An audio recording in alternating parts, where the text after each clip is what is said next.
ikut perang. Salahnya secara fikih adalah kewajiban perang zaman itu, karena zaman itu memang orang-orang kafir juga merangi kita, sehingga kita dibolehkan merangi. Jangan hanya cerita Nabi perang berarti perang syariat aja gitu. Nabi perang karena diperangi. Jelas ayatnya, udzina lilladzina yuqatalun, diberi izin bagi yang ngalami yuqatalun, diperangi baru diberi izin perang. Jangan langsung bangun tidur perang, itu enggak ada ayatnya. Qatilul ladzina yuqatilunakum, merangi yang merangi kamu. Wa akhrijuhum ya min haitsu akhrajukum, ngusir yang ngusir kamu. Jadi perang itu akibat bukan sebab. Akhirnya Nabi itu secara fikih itu salah. Secara fikih lah, karena memberi izin orang munafik. Tapi Allah ketika sama Rasulullah Muhammad SAW, karena kekasihnya, ngendikane sudah dimulai afawwahu angka. Muhammad tenang wae wis tak sepuro. Cuma aku takok, kena apa kok buka izin? Tapi itu kalimatnya afawwahu dimulai dengan kalimat yang menyenangkan, afawwahu. Jadi ibarat sampean salah sama orang tua. Wes sepeda mbok ora pamit itu ora salah. Cuma aku tetap takok alasan apa gitu loh. Tapi bilang wis gak apa-apa, Cung.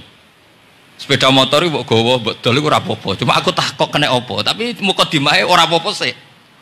Kayak apa Allah sama nabinya. Jadi mengkonfirmasi saja dimulai dengan afawwahu an.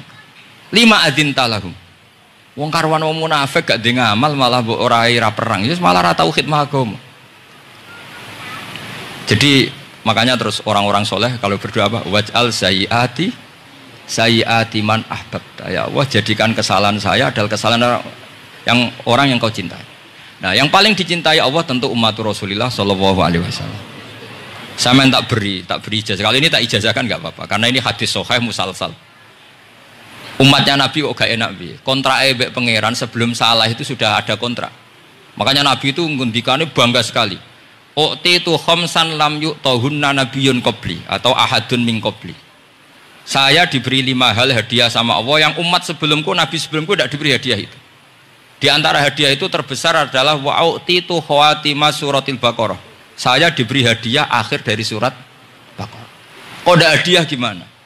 Allah itu sudah naikkan kontrak dengan kita. Kita disuruh doa sama Allah. Rabbana la tu'akhidna in nasina waqta. Ya Allah, suatu saat saya salah. Padahal kita pasti salah. Suatu saat Gusti, suatu saat kita salah. Jangan kasih sanksi loh. Oke, mau oke. Itu kok udah enak gimana?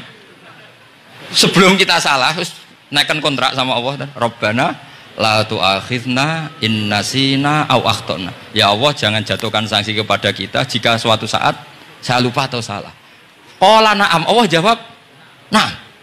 Makanya Nabi senengnya bukan main tentang apa? Saya diberi hadiah akhir surat Baqarah. Tapi sekarang jadi fitnah tadi. Yang kiai NU baca itu dipakai tahlilan. Kadang-kadang yang baca agak paham. Yang kritik juga agak paham.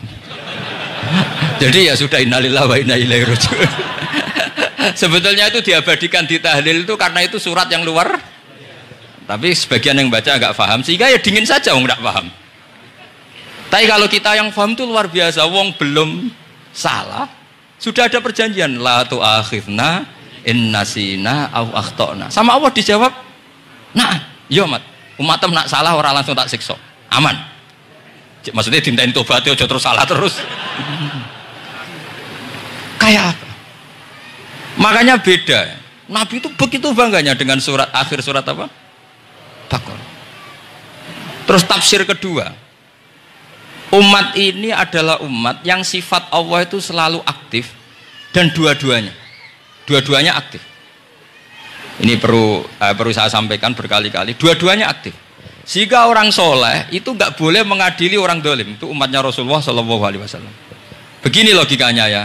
Pernah ada cerita, ada orang soleh sedang sujud, diinjek sama orang fasik, al-asi lah orang fasik. Karena orang soleh ini diinjek, orang soleh, bawaan orang soleh itu ya kadang gampang marah, bawaan orang soleh. Tapi pas marah itu nyatut nama Allah. Fawawahi la yaghfirullahu laka, pakai nama Allah.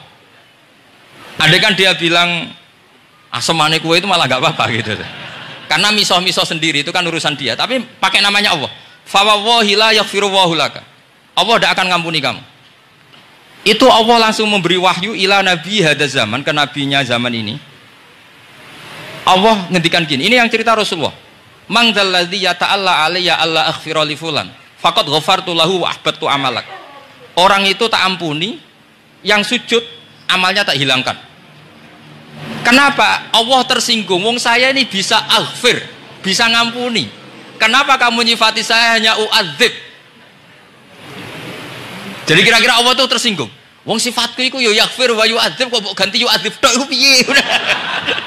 Jadi sifatku kan hilang sitok gitu. Paham ya? Jadi kalau kamu melihat orang-orang maksiat, pikiran kamu Allah yu'adzibuhum itu enggak fair. Bisa saja Allah yaghfiru lahum. Tapi kamu milih sitok tok, yaitu sifat yu'adzib, itu enggak fair. Harusnya ya yaghfiru liman yasha wa yu'adzibu man yasha. Tapi orang soleh ini wallahu la yaghfiru wallahu laka, itu Allah tersinggung.